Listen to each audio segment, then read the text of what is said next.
Alright everyone, सो आज मैंने देखी है ड्रैगन ये film and I know first of all मैं बहुत ज़्यादा लेट हूँ इस रिव्यू को लेकर। I know that very well, but क्योंकि बहुत सारे लोगों ने मुझे इंस्टाग्राम पे और फेसबुक पे और इन कमेंट सेक्शन में ड्रैगन ड्रैगन ड्रैगन के बारे में बात कर रहे थे। इनफैक्ट मेरा जो मराठी चैनल है वहाँ पर भी बहुत सारे लोग मुझे बोल रहे थे यार ड्रैगन देख के एक बार रिव्यू कर दो Gayatri.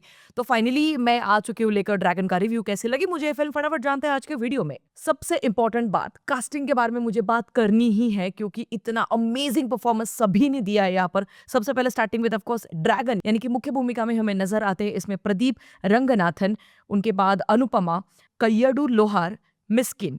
I am so sorry अगर कुछ गलत तरीके से मैंने इनके नाम प्रोनाउंस किए होंगे तो, बट ट्रस्ट मी गाइज, पूरी की पूरी फिल्म में साइड कैरेक्टर्स जो भी है ना वो तक आपके ध्यान में रह जाते हैं। एंड यही है पावर साउथ के ब्रिलियंट स्क्रिप्ट राइटर्स की।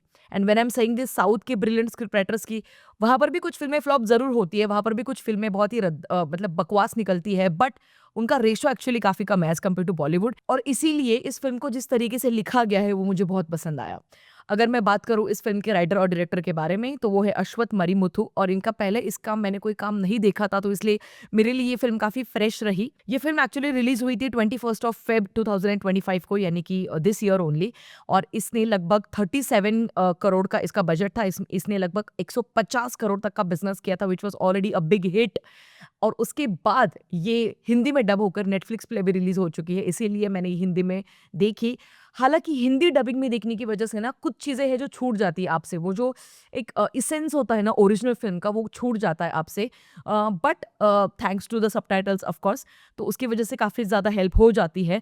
बट अभी के लिए अगर मैं प्लॉट के बारे में बात करूँ तो मैं ज़्यादा कुछ आपको नहीं बताने वाला हूँ, डोंट वरी। एंड जो लोग ऑलरेडी इस फिल्म को देख चुके हैं वो जानते हैं कि इस फिल्म का प्लॉट मैं क्यों नहीं बताना चाहती हूँ। तो सबसे पहले प्लॉट ऐसा है इस फिल्म का, जो अपना ड्रैगन है। अब सबसे पहले ड्रैगन नाम क्यों है उसका, इसके पीछे की भी एक अलग सी बहुत खूबसूरत उन्होंने एक कॉन्सेप्ट बताई है फिल्म में। एक लड़का है, इंजीनियरिंग कॉलेज का माहौल है पूरा, और क्योंकि हम सब इंजीनियर्स हैं तो हम ऑलरेडी जानते हैं कि बैकलॉग्स का होना जिंदगी में क्या होता है। एक श्राप की तरह होता है एक एक बैकलॉग, गाली की तरह लगता है वो literally through out the semester, तो उसको क्लियर आउट करना बहुत ज़रूरी होता है। तो ये एक ऐसा बंदा है जिसके इतने सारे बैकलॉग्स है, वो कितने, वो भी आपको आप सोच भी नहीं सकते, और आप फिल्म जब देखोगे तब आपको पता चलेगा। तो इंजीनियरिंग कॉलेज का माहौल है, और ये एक ऐसा लड़का है जो सबसे ज्यादा बैड एस है, और जो एक ऐसा लड़का है कि जिस जिंदगी में कुछ भी करो भाई साहब, बट इसके जैसा नहीं बनना है।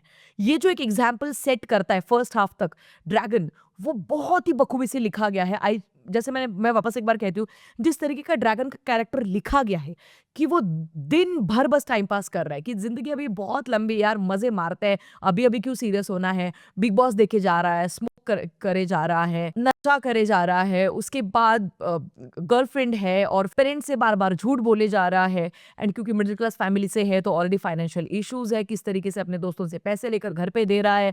अब उसके बाद हो जाता है एक पॉइंट पर आकर उसका ब्रेकअप, और उसके बाद जिंदगी भर का जुगाड़। अब इसके बाद का मैं कुछ भी नहीं बताऊंगी आपको, बिकॉज आई जेन्युइनली वांट कि आप सब लोगों ने इस फिल्म को देखना बहुत जरूरी है।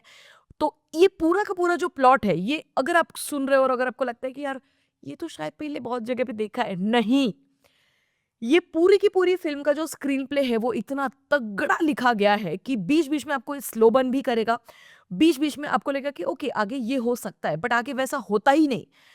इतनी अनप्रेडिक्टेबल स्टोरी है, इतने अनप्रेडिक्टेबल ट्विस्ट एंड टर्न्स है, स्पेशली जब प्रिंसिपल जो है वो पिक्चर में आ जाते हैं। एंड भाई साहब जो फिर स्टोरी पेस पकड़ती है, उसके बाद जो फिल्म दौड़ने लग जाती है, मजा आता है। फिल्म आपका हाथ पूरे 2.5 घंटे तक बिल्कुल भी नहीं छोड़ती। लिटरली आप कुछ भी इस फिल्म से ऐसा नहीं बोल सकते कि यार ये अननेसेसरी था। हाँ, सारे के सारे पॉजिटिव पॉइंट्स एक तरफ, सिर्फ एक ही नेगेटिव पॉइंट है इस फिल्म का, और वो ये है कि पूरी फिल्म में 6 गाने हैं। तो लगभग 1 से 2 गाने ना सबसे आखिर में लास्ट में भी आप मतलब आराम से रखे जा सकते थे, जिसकी वजह से थोड़ी और क्रिस्पी लेंथ हो सकती थी फिल्म की। But apart from that film में और कोई नेगेटिव पॉइंट नहीं है मेरी तरफ से।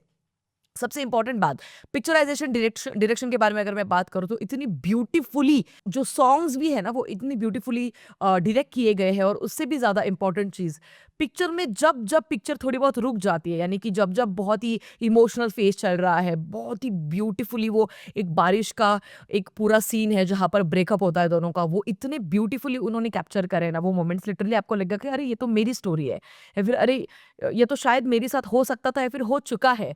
तो आप लिटरली ना इस पूरी फिल्म में उन बच्चों के साथ खुद पढ़ रहे हो, ऐसे आपको फील होता है। कहीं पर भी बहुत आर्टिफिशियल सेट्स ऐसा कहीं पे फील नहीं होता। अब एग्जाम्पल के तौर पर अगर मैं बताऊँ तो नादनिया का जो कॉलेज का माहौल था, मतलब इतना नकली, इतना आर्टिफिशियल, इतना टट्टी कि दूर दूर तक रिलेटेबिलिटी आपको वहीं पर नहीं दिखाई देगी। और यहाँ पर बिल्कुल पिक्चर उल्टा है। सारे के सारे टीचर्स, उनके कॉस्ट्यूम्स कैसे होने चाहिए, लेस मेकअप, लाइक घर कैसा होना चाहिए, जब अरेंज मैरिज की बात चल रही है तो किस तरीके से पेरेंट्स इंटरेक्ट होंगे, किस तरीके से वो लड़की आएगी नीचे, ये सारी चीज़ें इतनी बखूबी तरीके से दिखाई जाती है ना कि इतनी रियल लगती है। And this is why I have immense amount of respect for the south film industry. वो बहुत हद तक चीज़ों को रियल रखने की कोशिश करते हैं, हाँ, except action things of course. अब अगर मैं बात करूँ इस फिल्म के back to back plus points के बारे में, सबसे पहला म्यूजिक, बहुत ही अमेजिंग म्यूजिक है। सॉन्ग्स भी आपको बहुत अच्छे लगेंगे सुनने के लिए, आप शायद दोबारा इन सॉन्ग्स को डेफिनेटली विजिट करना चाहोगे। सबसे आखिर में क्लाइमैक्स में आपको लिटरली ये फिल्म रुलाती भी है, तो please be ready for that, क्योंकि वहाँ पर एक पिता का अपने बेटे के साथ का जो कॉन्वर्जेशन है वो इतना खूबसूरत लिखा गया है that you will just fall in love with that scene. वहाँ पर आप you can't help yourself, but आप रोने लग जाओगे वहां पर उस सीन में, क्योंकि स्पेशली एक सिर्फ 2 से 3 लाइन्स है जहां पर एक सेगमेंट है, वहां पर जब डैड बताते हैं कि बचपन में उनके पैर के साथ क्या हादसा हुआ था, बस वहां पे ये फिल्म पूरा दिल जीत लेती है आपकी। एंड मैं क्या ही बताऊँ यार, उसकी पूरी फैमिली में तो उसकी मॉम, ड्रैगन के डैड इतने ब्यूटीफुली दिखाए गए हैं ना वो, कि आपको लगेगा अरे ये मेरी मॉम एंड डैड है, आपको लगेगा ये चीज़, क्योंकि जब आप मिडिल क्लास दिखाते हो तो वो लगना भी चाहिए कि वो मिडिल क्लास है, वो घर वैसा होना चाहिए, वो कॉन्वर्जेशंस वैसे होने चाहिए। एंड यहीं पे ये फिल्म सबको पीछे छोड़ जाती है। राइटिंग इस फिल्म की बहुत ही खूबसूरत है, कहीं पर भी आप कोई भी मिस्टेक नहीं ढूंढ सकते हो, कहीं पर भी बहुत ओवर एग्जैजरेटेड डायलॉग्स नहीं है। I like that. किसी भी फिल्म में कैरेक्टर एस्टेब्लिशमेंट बहुत ही इंपॉर्टेंट होता है, ताकि आप उन कैरेक्टर्स के साथ जुड़ जाओ इमोशनली और उनके लिए आप कुछ फील करो। यहाँ पर बहुत ही बखूबी तरीके से कैरेक्टर का एस्टेब्लिशमेंट किया जाता है, जहाँ पर आपको लिटरली हर कैरेक्टर के बारे में आप सोचना शुरू कर देते हो। एंड यही होता है सक्सेस एक किसी भी राइटर के लिए। पूरी की पूरी फिल्म में कहीं पर भी बॉलीवुड पन आपको नहीं दिखाई देगा, and I was so happy for that. बहुत ही प्रैक्टिकल अप्रोच रहा फिल्म का, बहुत ही ब्रिलियंट राइटिंग है फिल्म की। मेरी तरफ से इस फिल्म को 4 स्टार्स आउट ऑफ 5। ये मस्ट वॉच नहीं, मैं दोबारा 3, 4, 5 बार भी इस फिल्म को देख सकती हूँ, ऐसी ये फिल्म है। And trust me when I am saying this, you will just love this film. Dragon इस फिल्म अगर अब तक नहीं देखी है तो आपने बहुत कुछ मिस किया है लाइफ में, ट्रस्ट मी। जाते मैं बस इतना कहना चाहती हूँ, फैमिली, वैल्यूज, एथिक्स और नियत जिंदगी में क्यों इंपॉर्टेंट है, ये बहुत ही खूबसूरत मैसेज फिल्म आखिर में हमें देकर जाती है। ये था मेरा रिव्यू ड्रैगन इस फिल्म को लेकर। बाकी आप लोगों की क्या राय है मुझे बता सकते हैं। तमिल फिल्म इंडस्ट्री से और कौन सी फिल्म है जो मुझे देखनी चाहिए, वो भी आप मुझे कमेंट सेक्शन में बता सकते हो। आपकी क्या राय है ड्रैगन के लिए और आपकी क्या रेटिंग है ड्रैगन के लिए, वो भी आप मुझे कमेंट सेक्शन में जरूर बता सकते हो। मिलेंगे अगले वीडियो में, तब तक के लिए don't forget to like, share, subscribe to city lights Hindi, क्योंकि फ्री है भाई साहब, चैनल बहुत छोटा है, अपन को बहुत बड़ा चैनल बनाना है, उसके लिए आप सब लोगों की हेल्प, आप लोगों का प्यार मुझे मिलना बहुत जरूरी है। मिलते हैं अगले वीडियो में, तब तक के लिए अपना ख्याल रखिएगा। Peace out. कदे मिला तो बड़े हो गए तो साइकिल ही चलाना ही। बड़ा के भी साइकिल चलाएगा? क्या बहुत कुछ करूंगा। क्या करेगा? नौकरी, फिल्म। क्या फिल्म? फिल्म बनाऊंगा। वाह। तुझे लूंगा। वाह भाई, क्या बात है, ये बढ़िया लगा मुझे। हीरो कौन है? ये तो दिख रहा। सही है। पता तुझे क्या करना पड़ेगा? क्या? तुझे करना पड़ेगा कि पानी में उतरना पड़ेगा धीरे धीरे। क्यों? पानी में फिल्म का नाम ही रखना कि गई भैंस पानी में। टुंग टुंग बाजे टंग टंग।